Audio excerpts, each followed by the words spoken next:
So our lead this hour to begin the night, this hour anyway, hour 2, our lead is from the coaching carousel. Now, I'm warning you right now, if you're not a fan of this type of sports talk radio, the next month or so is going to be very difficult on you. So you might want to get some kind of therapy, miniature horse or something like that. But our lead is from the coaching carousel. We are a few days away from the real beginning of the fun. It used to be called Black Monday in the NFL. And the last couple of years, it's taken more than Monday. Usually it's Tuesday, Wednesday. Teams don't fire their coaches right away. They have meetings, and then they let them go. Typically what will happen on Sunday night, there'll be 1 or 2 coaches fired. And then there might be one on Monday, and then the rest will trickle in day by day. But the day the Turk pays a visit, not Turk Stevens, who used to work here at Fox Sports Radio, but the Turk will pay a visit to a handful of NFL coaches. All right? And one of the developing stories is out of the greater metropolitan Dallas area.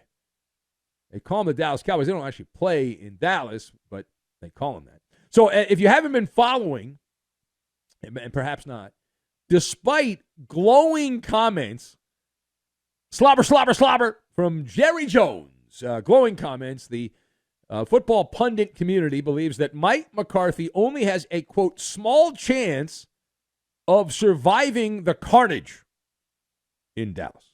All right, so the Cowboys are not leaning in one direction at this moment, according to the noise. The streets are talking, and we'll have open and honest conversations. Every time I've had open and honest conversations with one of my bosses in radio, it has led to my unemployment. So good luck. With that as the backdrop, now we are told that Mike McCarthy has set his sights on the Bears, the Chicago Bears. He wants to be close to Euphemie and Eugene in Chicago and Doc Mike, and he's got his eye on the Chicago job if he's Dunskies in Dallas. So let us discuss the question. What is your calculation on Mike McCarthy and this connection to the Bears job? So I have President Truman, tarot card, and 4 horsemen. And we will combine all of these things together, and we will use the King's English, the MALLER version of the King's English. So, number one. All right, stop. Jerry Jones is following his personal Bible, the golden rule of Jerry Jones' personal Bible. Now, what is that rule? The golden rule of Jerry Jones' personal Bible. It is the rule of drama. That is it, the rule of drama. When it comes to Jerry's world, I've learned this from studying Jerry Jones. I was a little kid when Jerry Jones became the Cowboys owner, and now I'm all grown up. He's still the Cowboys owner. He liked the team so much he became the GM. So I've learned a few things over the years. Jerry Jones, right? Things are, when it comes to decisions, whether it's a quarterback, a free agent, a trade, a draft pick, or a coach, things are much more drawn out. They're messy.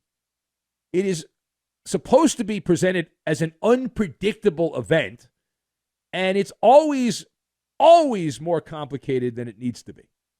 It's the rule of drama. And as for Mike McCarthy and deep dish pizza in Chicago, that is a match made in heaven. But it's really just a paint-by-numbers rumor. We mentioned this in a previous episode of the show. It is a President Truman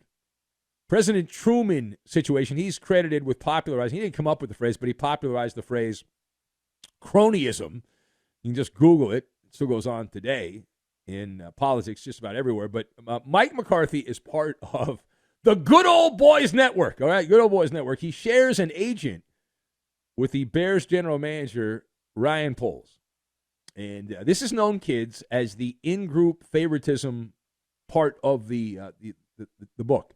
The in-group favoritism in the book. So at worst, this gives Mike McCarthy some leverage. He's got a little bit of leverage here to play the mating game with at least the Bears if he ends up on the market. But overall, what is Mike McCarthy as a coach?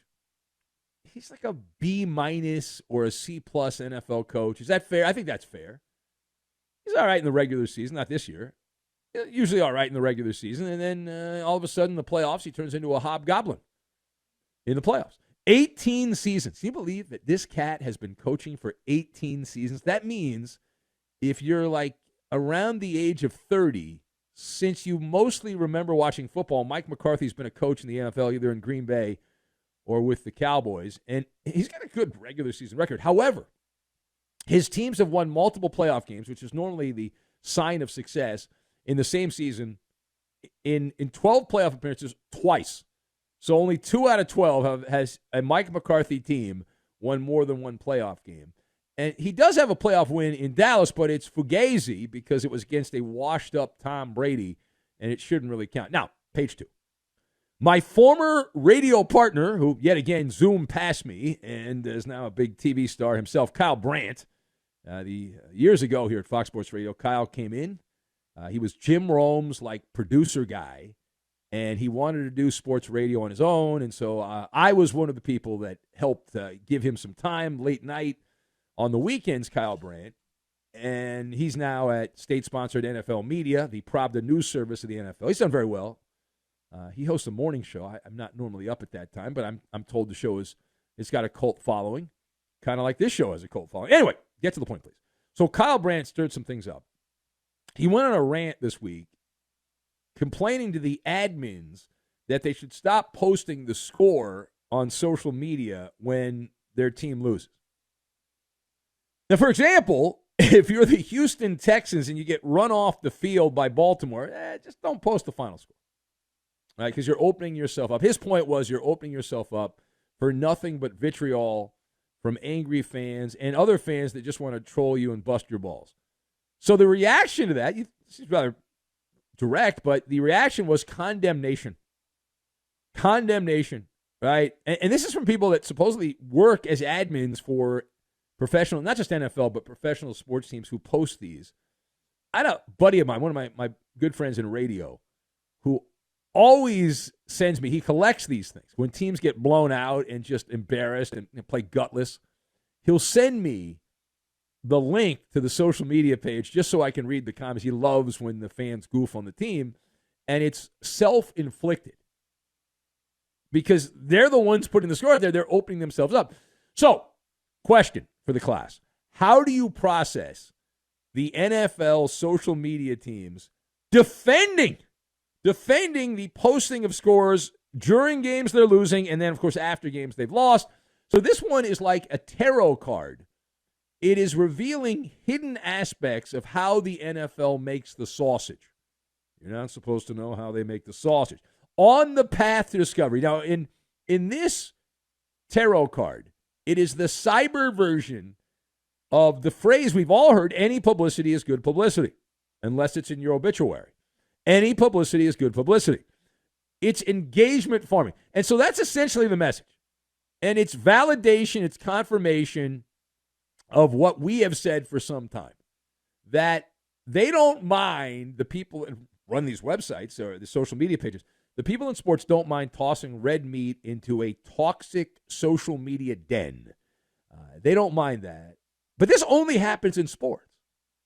And maybe I'm wrong. I used to play Wall Street, and then I had this thing that I found out at the end of the year. I did my taxes, and it was called capital gains.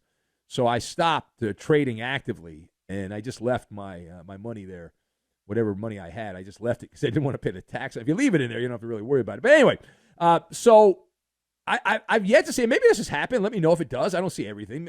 Has Walmart ever posted, hey, this just in, our stock price has gone down 20 points today, and then have people goof on like Walmart or Apple or fill in the blank on your favorite company?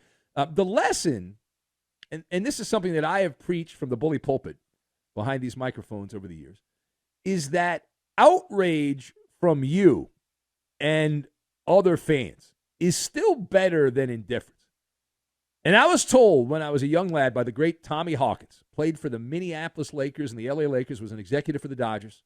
He died a number of years ago. One of my I wasn't real tight with him, but he was very nice to me, and he gave me some wisdom at a young age that I still remember all these years later. And he mentioned to me, because at the time we were starting a sports radio station, the Dodgers had always been I was doing local radio in L.A., and the Dodgers had always been on talk radio. They didn't really do sports talk. And there was some concern about 24 hours. This is how long ago this was. How many hours a day could people take of people ripping the Dodgers? When in that era, they weren't very good, right? And so Tommy told me, so listen, we don't like it. People that work for the team don't like when people are ripping the team, and they get annoyed by that. However, the thing that we cannot have is the A word, apathy. We cannot have indifference. If we have indifference, we're done. That kills the whole business model. And I've always said this. I did a rant on the TV show. I think was it last week or 2 weeks ago. The only thing I've gotten right is a penny for your thoughts. And that was the Giant fans who have been spending money. The last couple of home games, they spent money to have a prop plane fly around with a banner ripping the ownership. And it got a lot of attention. I've talked about it. Got on television, all over social media. But my point is that's a waste of money. If you really want change in sports, don't pay attention. Just shut it down. And if that happens, there will be change. The reason the Dodgers are so good right now is because of a boycott by the Dodger fan. All right, the Dodger fan, they had this guy named Frank McCourt, who was a parking lot mogul from Boston. His dad had the parking lots. He inherited them, or the family business, as I remember. And Frank McCourt spent no money on the Dodgers, relatively speaking to the market size. And so people stopped going to the games. The Dodgers had always been one of the top two teams in attendance, either them or the Cardinals. And for a couple of years, people stopped going. They still had crowds, but it wasn't the same. And people stopped watching the games on TV.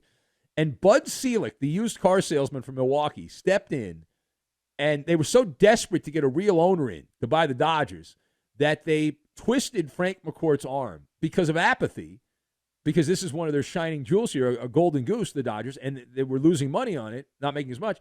And so they forced him to sell. They gave him a sweetheart deal. He owns the parking lots at Dodger Stadium, but they got a new owner in. The Dodgers are royalty until 15 years from now when they have to start paying out all this money for players that aren't playing anymore. But for now, they're great. All right, final point. I got carried away. What is your level of interest? There was an announcement made. The Pro Bowl rosters were announced. I don't know if you saw this. Woohoo! So what is your level of interest in the Pro Bowl rosters, the All-Star game in the NFL? On the MALLER scale of interest, 1 to 10, with 10 being must-see TV like Benny versus the Penny. Shameless promotion for my fledgling TV show. On a scale of 1 to 10, I am at a 1.5. I'm at a 1.5. And let me tell you why, okay? I'm laughing. The Pro Bowl has gone the way of the dodo bird. And this is self-inflicted. NFL players' malfeasance killed the event. All right, this is another sign of the apocalypse, right? The way this operates. The only thing that matters to me has been the All-Pro team. If you make a first-team All-Pro, you are truly one of the jewels of the NFL. You're one of the jewels. The Pro Bowl is irrelevant. It doesn't matter. And excuse me for not getting all excited and aroused over dodgeball or water balloon toss. What else? The obstacle course, or it's not tic-tac-toe, it's kick-tac-toe. Woo! Now, the one nugget that I do want to share with you that I find somewhat stimulating, I call it the four horsemen of the apocalypse. Right, the four horsemen of the apocalypse, and it's NFL teams that are left without a Pro Bowl. There are 4 teams out of the cartel of football. 4. I call them the 4 horsemen of the apocalypse that don't have any Pro Bowls. They're the ones that get the dunce cap. That is the Jets, the Saints. Yeah, I wonder how Fox Sports Radio producer Bree feels about that. I wonder how Jason Smith feels about it. He's probably expected the Jets to get nobody. The Miami Dolphins, shout out my guy Arnie Spanier. And, hey, how about the Tennessee Titans, our former morning guy, Clay Travis? Those 4 teams, the Jets, Saints, Dolphins, and Titans, Bupkis, Zippo, 0, shutout, goose egg. You get nothing. No soup for you. Now, the Pro Bowl, which, again, it's not for me. I don't watch this stuff, but it's really for social media. I was told that by somebody that works in the NFL. The reason we do this is because it's pretty good. Some of this stuff goes viral on the socials, and that's what we're looking for. We're not really caring about the TV audience. But popular players always make Pro Bowls for years after their prime. The latest example, compliments of Taylor Swift and the Swifties, is Travis Kelce.